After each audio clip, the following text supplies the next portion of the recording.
Welcome to Sisters Inc., our podcast for and about women business owners, brought to you by Black Enterprise. I'm your host, Elisa Gums. Black women are the fastest growing group of entrepreneurs in America. And on every episode of Sisters Inc., we'll sit down with one successful CEO and share how she slayed the challenges of being a Black woman in business. Today's episode is all about increasing your sales by selling smarter, not harder. We're chatting with Charis Jones, the owner of Sassy Jones Boutique in Richmond, Virginia, whose innovative online and e-commerce strategies have taken her business to the next level.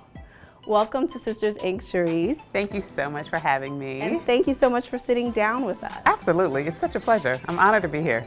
I want to start with how jewelry and accessories became a passion for you in the first place. Oh my gosh, it started with my grandmother. Like when I was 5, I was majority raised by her, and seeing how she put herself together going to Pentecostal church, which by the way was right across the street from her house. I mean, her pearls, the way that she wore her furs, it was just ingrained in my DNA. So when it was time for me to exit my corporate job and figure out what I wanted to do for entrepreneurship, it was the right next step for me. And fashion has always been in the forefront, but I wanted to do things that had a low cost to entry, a low barrier to entry, and accessories are one size fits all, right? And so unlike shoes or clothing, it was the best, cheapest way for me to start my business small scale. So speaking about your transition to entrepreneurship, you've said that there were a lot of signs all along the way that you were always meant to be an entrepreneur. Yes. Unfortunately, I didn't know what it was called back then, but what she's referring to is I was fired probably like 3 good times. And girl, I'm talking about like good jobs, right? I remember one was a Fortune 50 company and I was building a home, right? I had a cash paid wedding that ended up featured in a huge magazine. Good job. Got pulled in a room, sitting across the desk from a manager, and he didn't like the way I did something. And I remember begging, I was pleading for my job. I asked him for mercy. And he put his head down and he was like, I just cannot. Like, your time is done. And I'm like, no, please keep me. I thank him to this day, because if I had not got pushed out of the nest, I would still be there. Wow. Yeah. Wow. Yeah. So even though you got pushed out, Yeah. starting as an entrepreneur is scary. Heck yeah. And you admit that you were scared Oh. for your first trade show, but that you did it anyway. You did it scared. Girl, there are days where I'm still afraid. I don't think the fear ever goes away, honestly, but I think the more mature you get, you learn how to manage it, you know? But in the beginning, yes. And when I did that trade show, tons of fear. I was around all of these other well-known jewelry brands. There was Tracy Lynn, there's paparazzi. So it's like, who am I to come and show up in this way when there's all of this other well-established branding?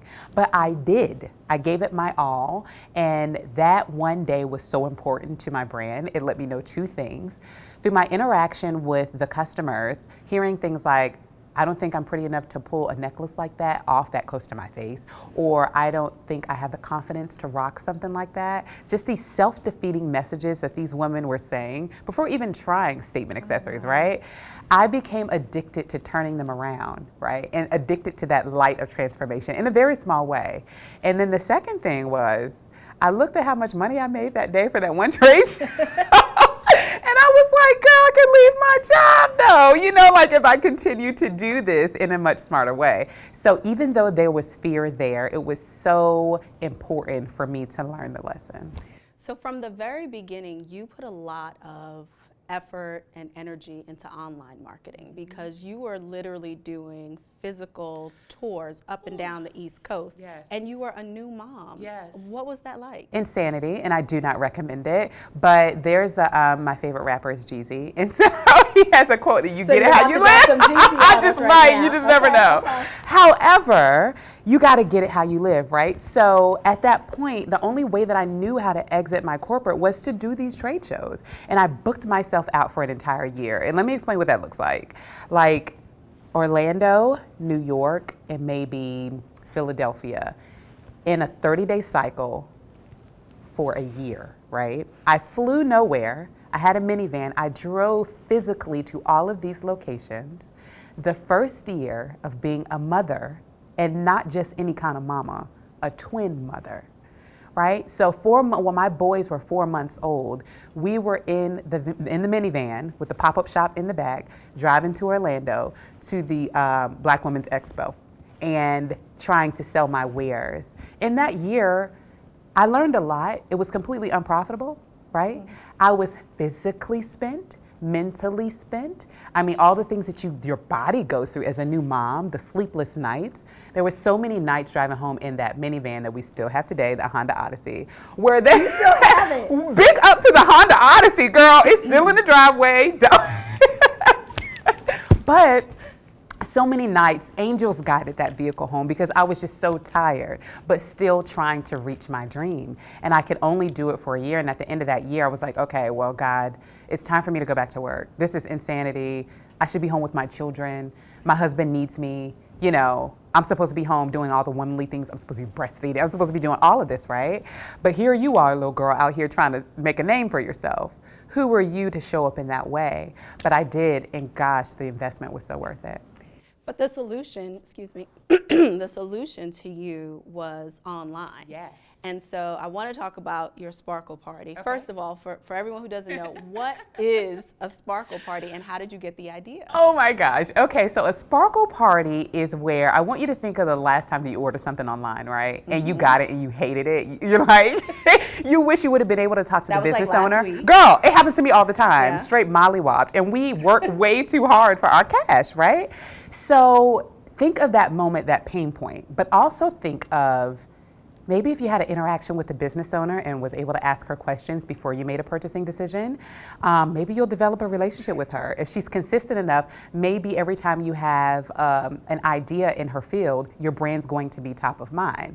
So a Sparkle Party is every Wednesday night at 8 p.m. Eastern Standard Time, where all of our fans all around the globe, over 30,000 viewers every single week, come and I teach them how to style new arrivals, but in a way that you've never seen. So there is live music, there is an entire production set, like 5 cameras and like 12 staff members, and it's so much fun, so much fun. But that's how I was able to start deepening the relationship with the customers.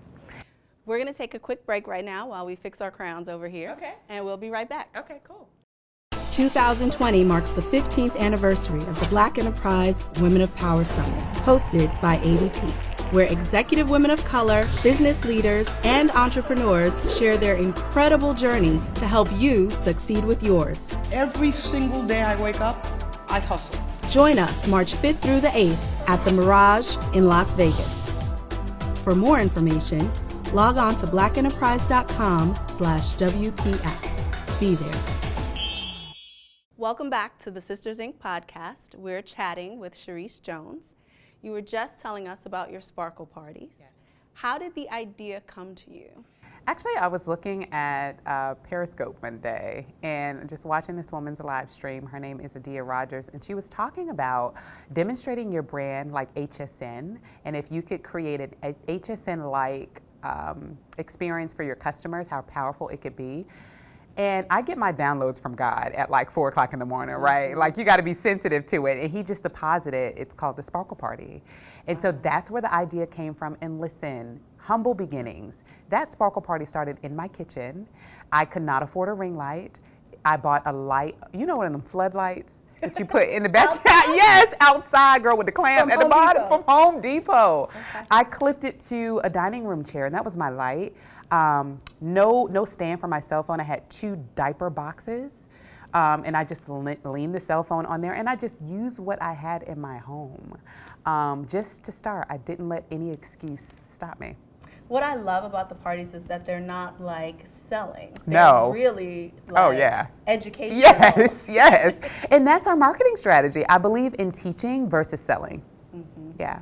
And you've been so successful with them. You mentioned that you do them every Wednesday night and you can bring in $10,000. Yeah. I mean. Yeah. In one day. In 1 hour. In 1 hour. Yes. I mean, that's just Sparkle Party sales. I mean, that doesn't count all of the sales that we get on a regular basis from e-commerce. But that activity of teaching your customer, engaging with them, creating a relationship with them, and also having an offer that is specific and time-bound is gold. And our customers look forward to it. Also consistency. There's times I don't go live and they're like, Charis, did you die? And so it's imperative to show up on a consistent basis for your community. That's the best. You always wonder who's going to look for you when you die. Well, you're married and you have twins, but your customers will be like, we have not heard from you. It's Wednesday. Where are you at? You've been so successful with the e-commerce that you were actually able to sort of reverse engineer what most retailers do, and you opened up a retail shop after you were already selling online. Why bother? Girl, it fell in my lap. If you asked me, do you want a store? Like, if you asked me that question a year ago, I would have said no. I was only searching for a larger place to ship my orders, a bigger warehouse, that's it. I came across this location. It had great potential for retail foot traffic, so we opened up a store in the front and had online in the back. Right? I was only there for online anyway. The store was pure profit. Only there was an issue. We grew quickly, about 90 days. Our online division grew out of the back of that store as well. So our online now has a legit, real warehouse. And that's how we ended up with a retail store, which is still there. And the customers love it. That's awesome. Speaking of some of the other e-commerce things you do, it's not just sparkle parties, which, as amazing as they are once a week. You also have a mobile app. You also have a subscription box. Yes. Tell us about starting those. Yeah, so the mobile app came out of a necessity for me to push notifications to the consumer's hand. We always have our cell phone with us, which is what I'll be speaking about here, but I need to be able to get messaging to you quickly. So that was the idea for the mobile app. It's clean, it's a really engaging way to shop. Now the subscription box was for a different customer. We have a customer that's not ready to pay $50 for a necklace, but she wants to like dip her toe in the pool a little bit, and maybe she doesn't know how to put this stuff together. So for $29.99 each month, we'll deliver a whole look, no matter where you are in your style journey, directly to your door, and they eat it up. And it serves a whole totally different customer base. And so we're able to have tons of different demographics under one brand. So what's next for Sassy Jones? Oh my goodness. So I have a responsibility to teach women and take women along with me. I had the distinct opportunity of meeting Michelle Obama. After I got to meet her and hug her and smell her freshly curl ironed hair, I'm serious. I was like, oh, she's sister girl. She smells like curling iron. But she told me. That's what every black woman wanted to know. Oh, yes, what yes. Does Michelle Obama smell like? She curling like iron. curling Yeah, hot and gold, honey. But she told me that I had a responsibility to take others along, and it hit me in my gut. Like, you can get advice, and you can sort of let it like die down your back. I knew exactly what that meant. So what's next for me is I have a class called Grace Over Grind. It teaches women how to work smarter, not harder, and it is a one-day intensive for serious entrepreneurs. And you can learn more by going to sassysuccessacademy.com.